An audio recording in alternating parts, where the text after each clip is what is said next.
என் அன்பு தேவனுடைய பிள்ளைகளே, ஆண்டவருடைய தீர்க்க தரிசன வார்த்தை இந்த காலை வேளையிலே எசேக்கியேல் 7வது அதிகாரம் 2வது வசனம். மனுபுத்திரனே, இஸ்ரவேல் தேசத்தை குறித்து கர்த்தராகிய ஆண்டவர் சொல்லுகிறது என்னவென்றால், முடிவு வருகிறது, தேசத்தின் 4 முனைகளிலும் முடிவு வருகிறது. 9வது வசனம், என் கண் உன்னை தப்ப விடாது, நான் இறங்காமல் உன் வழிகளுக்கு தக்கதை உன்மேல் நான் வரப்பண்ணுவேன், அப்பொழுது அடிக்கிறவராகிய நான் கர்த்தர் என்று அறிந்து கொள்ளுவீர்கள். 13வது வசனம், தன் அக்கிரமத்திலே வாழுகிற எவனும் தன்னை திடப்படுத்த மாட்டான். கர்த்தருடைய வருகை சமீபம், காலம் கடைசி.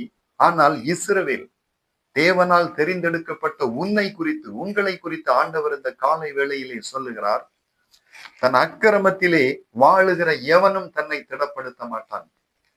இன்றைக்கு கர்த்தருடைய வருகைக்கு பரிசுத்தத்தோடு ஆயத்தமாகும், ஜெபத்தோடு ஆயத்தமாகும் அந்த ஒரே வேலையை விட்டுவிட்டு பணத்துக்காக, உலகத்துக்காக எதையோ இங்கே சாதிக்க வேண்டும் என்று அங்கும் இங்கும் நீ ஓடிக்கொண்டிருக்கிறாயோ?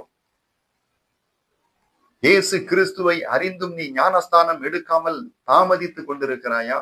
ஞானஸ்தானம் எடுத்தும் பரிசுத்த ஆவியை பெறாமல் நாட்களை வீணடித்துக் கொண்டிருக்கிறாயா?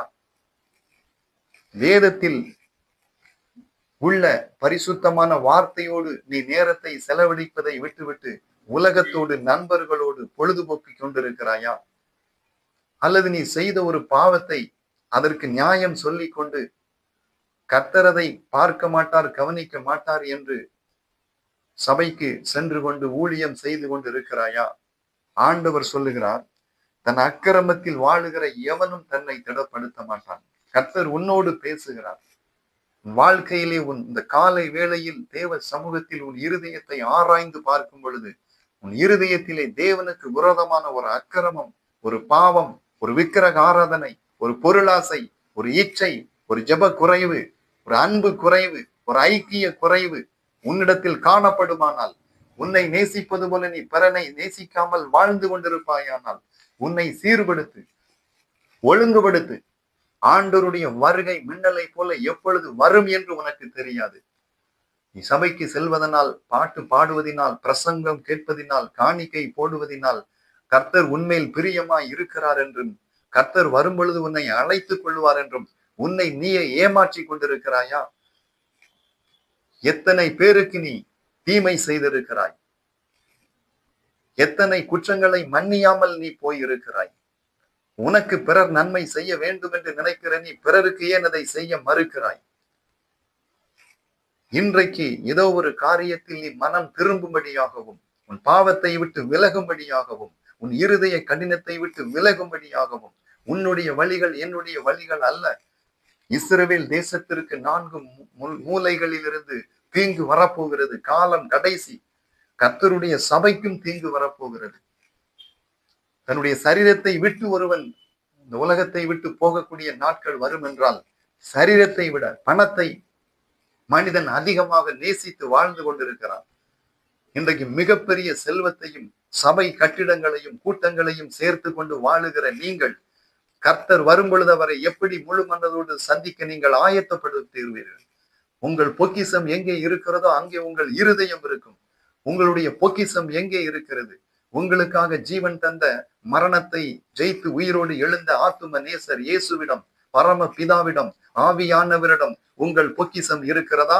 உங்கள் பிள்ளைகளை குறித்த மேன்மையும் பெருமையும், உங்களை சம்பளத்தை குறித்த மேன்மையும் பெருமையும், உங்கள் வீடு, உங்கள் ஜாதி, உங்கள் பெருமை, உங்களுடைய காரியங்களை குறித்து நீங்கள் மேன்மை பாராட்டி கொண்டிருக்கிறீர்களா? மேன்மை பாராட்டுகிறவன் கர்த்தரை குறித்தே மேன்மை பாராட்ட கடவன்.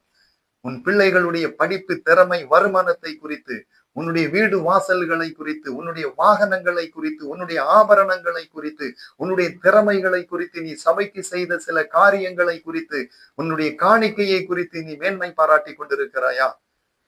மேன்மை பாராட்டுகிறவன் கர்த்தரை குறித்தே மேன்மை பாராட்ட கடவன். வேதம் சொல்லுகிறது, சகையை மனம் திரும்பின பொழுது அவன் வீட்டில் இருந்த அநியாயமாய் சம்பாதித்ததை 4 மடங்கு திரும்ப கொடுத்தான். இன்றைக்கு நீ திருட்டுத்தனமாக நீ வைத்திருக்கக்கூடிய காரியம் உன் வீட்டில் ஏதேனும் உண்டா? இன்னும் பில்லி சூனியத்தின் மேல் நம்பிக்கை வைத்து தகடுகளையும் மாந்திரிக பூஜைகளையும் நம்பிக்கொண்டு அதனுடைய பொருளை நீ உன் வீட்டில் வைத்திருக்கிறாயா? பிறருக்கு உண்டான எதையாவது திருடி உன் வீட்டில் வைத்திருக்கிறாயா? பிறருடைய இடங்களை ஏமாற்றி வாங்கி உன் வீட்டில் ஏதேனும் பத்திரங்களை வைத்திருக்கிறாயா? பிறருக்கு கொடுக்கக்கூடிய பொருள் ஏதேனையும் உன் வீட்டில் நீ வைத்திருக்கிறாயா? உன் வீட்டை நீ சுத்தப்படுத்து. உன் வீட்டில் தேவனுடைய கோபாக்கினை இருக்கிறபடியினால் நீ பல்வேறு அலைச்சல்கள் அலைந்து கொண்டிருக்கிறாய். அந்த அலைச்சல்கள் நிறுத்தப்பட வேண்டுமானால், நிம்மதி இல்லாமல் அலைந்து கொண்டிருக்கிற நீ சமாதானத்தோடு வாழ வேண்டுமானால், ஏற்றுக்கொள்ளக்கூடியவர்களை ஏற்றுக்கொள்ள வேண்டும், மன்னிக்கிறவர்களை மன்னிக்க வேண்டும். கசப்பு வைராக்கியங்கள் உன் உள்ளத்தில் இருந்து எடுபட வேண்டும். சிறு பிள்ளையை போல் நீ மாற வேண்டும். இடை விடாமல் நீ ஜெபிக்க வேண்டும். வேதத்தின் மேல் எப்பொழுதும் நீ தியானமாக இருக்க வேண்டும்.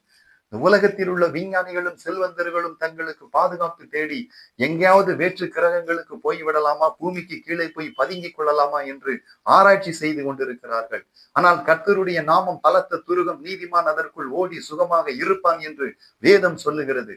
எஃகு கோட்டைகளை விட, இரும்பு கோட்டைகளை விட இந்த பைபிள் பாருங்க, இந்த கூடாரத்துக்குள் இருக்கிறது மட்டும்தான் பாதுகாப்பு. உன்னதமானவரின் மறைவில் இருக்கிறவன் சர்வ வல்லவருடைய நிழலில் தங்குவான். வேதம் சொல்லுகிறது பாருங்கள், எல்லா கைகளும் சலித்து எல்லா முழங்கால்களும் தண்ணீரை போல தத்தளிக்கும் என்று வேதம் சொல்லுகிறது. அந்த பராக்கிரமசாலியும் கர்த்தருடைய அந்த அழிவின் நாளிலே அலறுவான் என்று வேதம் சொல்லுகிறது.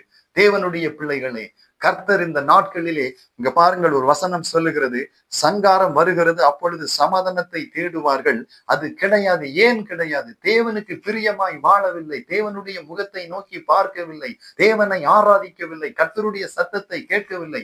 உங்களுடைய குடும்ப காரியங்கள் நிறைவேற வேண்டும் என்றும், உங்கள் பிரயாணம் வாய்க்கப்பட வேண்டும் என்றும், அந்த இடத்தை வாங்க வேண்டும், அந்த வீட்டை வாங்க வேண்டும், அந்த சம்பளத்தை வாங்க வேண்டும், அந்த ஆசீர்வாதத்தை வாங்க வேண்டும் என்று தேவனுடைய சமூகத்திலே ஜெபிக்கக்கூடிய நீங்கள், பரிசுத்த ஆவி உங்களுக்கு வேண்டும் என்றும், சாட்சியாக வாழ வேண்டும் என்றும், ஆத்துமா அறுவடை செய்ய வேண்டும் என்றும், அபிஷேகத்திலே நிரம்ப வேண்டும் என்றும், தேவனுடைய சமூகத்திலே தேசத்துக்காக மன்றாடி புலம்பி அழ வேண்டும் என்று நீங்கள் ஆண்டவருடைய சமூகத்தை தேடி இருக்கிறீர்களா?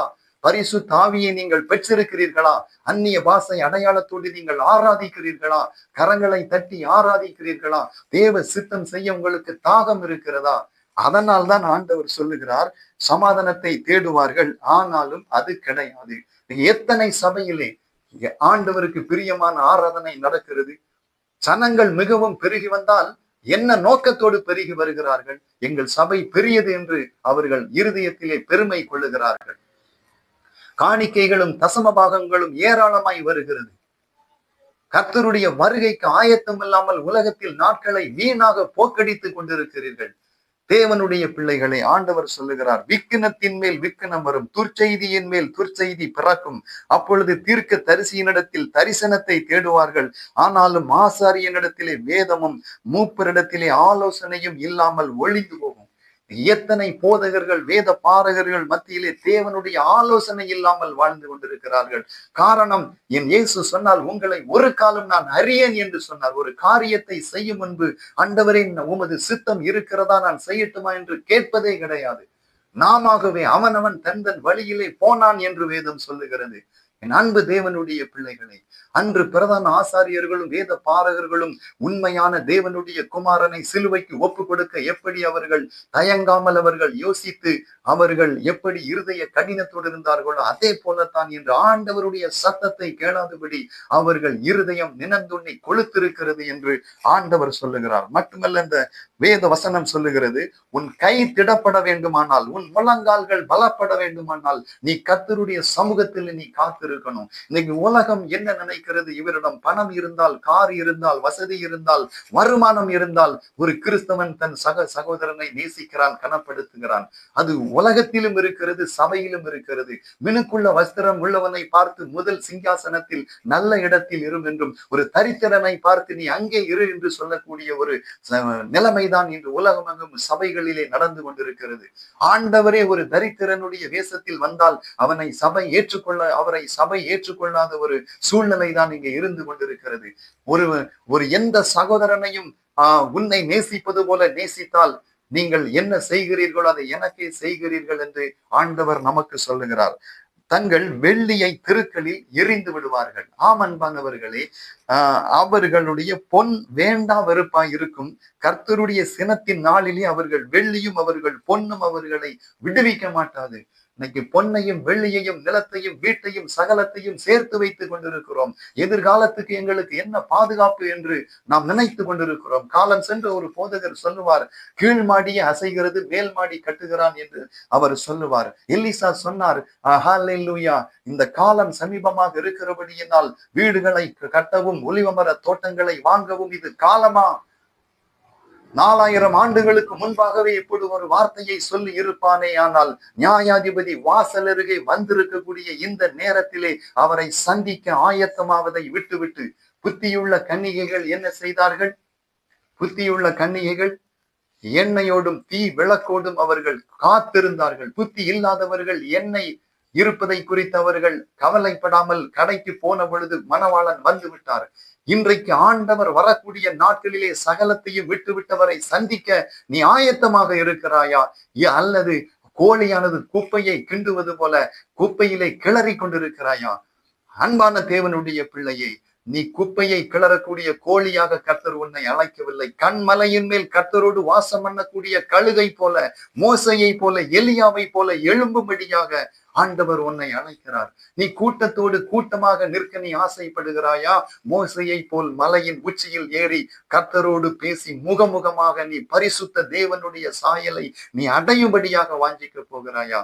ஆண்டவர் சொல்லுகிறார், நீ இந்த பிரசங்கம் செய்யக்கூடிய ஆளாக இருந்தாலும், சபைக்கு செல்லக்கூடிய விசுவாசியாக இருந்தாலும், நீ யாராக இருந்தாலும் சரி, தன் அக்கிரமத்திலே வாழுகிற எவனும் திடப்பட மாட்டான் என்று ஆண்டவர் சொல்லுகிறார். அவர்கள் அக்கிரமமே அவர்களுக்கு இடலாக இருக்கிறது என்று ஆண்டவர் சொல்லுகிறார். அக்கிரமத்தை விடு. அதுல லாபம் இருந்தாலும் வருமானம் இருந்தாலும் கர்த்தருடைய சத்தியத்துக்கு நீ கீழ்படியணும். உன் வீட்டை பரிசுத்தப்படுத்தணும், உன் இருதயத்தை பரிசுத்தப்படுத்தணும். எல்லாவற்றையும் கர்த்தருடைய இரத்தத்தினால் சுத்தப்படுத்து. கர்த்தருடைய சத்தத்துக்கு செவி கொடு. ராஜா துக்கித்துக் கொண்டிருப்பான், பிரபுவை திகில் மூடி கொண்டிருக்கும். தேசத்து ஜனங்களின் கைகள் கரைந்து போகும். ராஜா, அதாவது தேசத்தை ஆளுகிறவர்கள் என்ன செய்வதென்று குழம்பி துக்கித்துக் கொண்டிருப்பார்கள். பிரபுவை, அதாவது முதலமைச்சர்களை, மந்திரிமார்களை திகில் மூடி கொண்டிருக்கும். ஏனென்றால் கர்த்தருடைய வார்த்தையின்படி நடக்காதவர்கள் எப்படி மேன்மையை சுதந்திரிக்க முடியும், வெற்றி பெற முடியும்? தேவனுடைய பிள்ளைகளே, இந்த உலகத்தில் சகல காரியத்தையும் ஜெயிக்க வேண்டும், நீதியும் நேர்மையுமாய் நடக்க வேண்டும், சமாதானத்தோடு சந்தோஷத்தோடு வாழ வேண்டும் என்றால் கர்த்தருடைய ஆவியை பெற்றுக் கொண்டவருடைய வார்த்தைக்கு நாம் கீழ் அடங்கும் பொழுது மட்டும்தான் முடியுமே ஒழிய நம்முடைய சுயத்தினால் எந்த விஞ்ஞான வேலைகளை சம்பாதித்தாலும், எந்த செயற்கை நுண்ணறிவை நாம் கண்டுபிடித்தாலும் ஒன்றுமே நமக்கு உதவாது. இந்த பரிசுத்தமுள்ள வார்த்தை, பரிசுத்த ஆவியானவர் இயேசு கிறிஸ்துவினுடைய நாமம் மட்டும்தான் நமக்கு உதவும். வேறு ஒன்றுமே நமக்கு உதவாது. நாம் நினைப்பதற்கு மேலாக காலம் மிகவும் சமீபித்து விட்டது. பூமி அதிர்ச்சிகளும் பஞ்சங்களும் கொள்ளை நோய்களும் பெருகிவிட்டது. பாருங்கள், தேசத்து ஜனங்களின் கைகள் தளர்ந்து போகும். நான் அவர்களின் வழிகளின்படி அவர்களுக்கு நான் செய்வேன், நியாயம் தீர்ப்பேன். அப்பொழுது நான் கர்த்தர் என்று அறிந்து கொள்வார்கள். தேசத்தை நியாயம் தீர்க்க கர்த்தர் போகிறார். அந்த நியாய தீர்ப்புக்கு முன்பதாக அவர் யார் மீதும் பாரபட்சம் காட்ட மாட்டார். அந்த நியாய தீர்ப்புக்கும் அழிவுக்கு தப்பிக் கொள்ளும்படியாக கர்த்தர் உன்னை இன்று அழைக்கிறார். உன்னை அவருக்கு ஒப்பு கொடு. உன் வழிகளை சீர்படுத்து. கர்த்தரோடு நீ சமாதானமாக நீ வா. கர்த்தர் உன்னை ஆசீர்வதிக்க விரும்புகிறார். இந்த எச்சரிப்பின் சத்தத்தை உங்களுக்கு ஆவியானவர் இந்த காலை வேளையிலே கொடுத்திருக்கிறார். கர்த்தர் உங்களை மென்மேலும் ஆசீர்வதிப்பாராக, வழி நடத்துவாராக. இயேசுவின் நாமத்தில் ஆமென்.